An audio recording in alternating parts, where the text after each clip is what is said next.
All right, for the TFL inhibition drill, we are also trying to work on some hip extension without getting this TFL involved.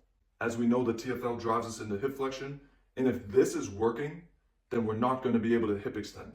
So we need to inhibit this and turn it off temporarily so that our body can learn to go through other ranges of motion without this dominating. So the first thing we're going to do is lie flat on our back and put our feet up on something like a bench or a couch or any type of platform up to about our mid calves. Then we lie flat on our back, breathe into the ground, get nice and comfortable, and let our toes splay out to the side.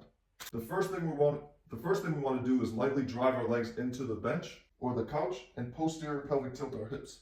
That way our lower core engages, and I'm using the hamstrings and glutes to lightly tuck my pelvis off of the ground. Now we want this glute and hamstring action, but we do not want to think about just driving our feet into the ground as much as possible. So we want to find some balance there, and then we want to slowly rotate the knees in towards one another. And remember, do this on the exhale. So when we're in this relaxed position, take a nice deep inhale, posterior tilt the hips, tuck the butt off the ground slightly, expand the rib cage on the inhale, and then on the exhale, squeeze the air out with your side abs.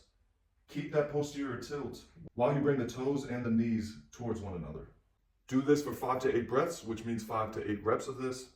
And what's going to happen is your glutes are going to start working a lot. And then the glute medius is going to help rotate the hips instead of this TFL.